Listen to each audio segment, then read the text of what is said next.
अगर तुम पीजी या फिर हॉस्टल में रह रहे हो, ये वीडियो मत देखना। So one of my follower have send me there real life horror experience story. Let's get to the point. Let's name her Urvashi. तो ये कहानी है उर्वशी का कॉलेज का फर्स्ट और सेकंड ईयर का। उर्वशी कॉलेज के हॉस्टल में नहीं रहती थी, वो उसके कॉलेज से 200-300 मीटर्स की दूरी पे एक पीजी था अच्छा सा, तो वहाँ पे वो रहती थी। उर्वशी का बेस्ट फ्रेंड भी वही कॉलेज का था। इनफैक्ट उर्वशी का बेस्ट फ्रेंड, लेट्स नेम हर रिया, उसका पीजी रूममेट भी था। एंड रिया बहुत ही डिसिप्लिन्ड, इंट्रोवर्ट, पढ़ाई लिखाई में बहुत अच्छी, शांत, अच्छी लड़की थी। तो आफ्टर उनका फर्स्ट ईयर ऑफ कॉलेज खत्म हुआ, उनको वेकेशंस मिला, तो उर्वशी अपने घर चली गई, रिया अपने घर चली गई। आफ्टर दैट वो दोनों फिर से पीजी में आ गए सिंस उनका सेशन स्टार्ट होने वाला था। तो उर्वशी ने रिया में बहुत सारा चेंजेस नोटिस किया। रिया अचानक से उठ जाती थी रात को, एंड उनके रूम के बेड के सामने ही विंडो था, तो वो विंडो खोल के ऐसे ब्लैंकली विदाउट एनी एक्सप्रेशंस बैठी रहती थी 1-1 घंटा। सेकंड, रिया बहुत ही फिटनेस कॉन्शियस किस्म की लड़की थी।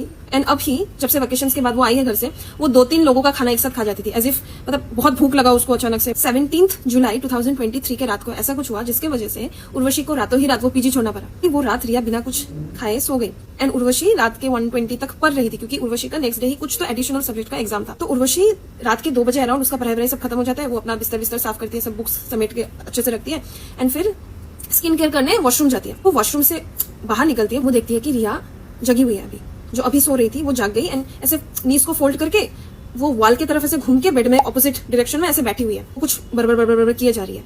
तो उर्वशी जाके अपने बेड में बैठ गई, क्योंकि उर्वशी भी कन्फ्यूज थी। तो उर्वशी ने ऐसे बुलाया रिया को, बट रिया रिप्लाई तो दूर का बात, रिया ने पीछे से मुड़ के भी नहीं देखा। अपने बेड से उठी, उसके साइड ऑफ द रूम, उसके साइड ऑफ द बेड में गई, एंड उसको फिर से बुलाया। रिया फिर भी कुछ तो गर करके कुछ बोले जा रही है। उर्वशी थोड़ा और पास गई रिया के, तब उर्वशी ने नोटिस किया कि रिया काउंट कर रही है 52, 53, 54, 55, 56, एंड ऐसे ऐसे हिल के काउंट कर रही है। तो उर्वशी कंफ्यूज हो गई, तो उर्वशी ने रिया को शोल्डर में ऐसे करके टैप किया, फिर भी नो रिप्लाई। रिया काउंट करे जा रही है 72, 73, 74, 75, 76। तो उर्वशी ने फाइनली रियलाइज किया, बेसिकली रिया जैसे बैठी हुई थी ऐसे हेयर को सामने करके, तो वो ऐसे करके अपने हेयर को स्ट्रैंड बाय स्ट्रैंड काउंट कर रही थी। वो 82, 83, 84, 85, ये सब उसका एक हेयर का स्ट्रैंड था जो वो तब से काउंट कर रही है। एंड ये जब उर्वशी को रियलाइज हुआ, उर्वशी अपने बेड में चली गई। बहुत उसको डर लग गया, क्योंकि this is not normal, this is psychotic. ये पार्ट बहुत लंबा हो जाएगा, नेक्स्ट पार्ट में बाकी का स्टोरी।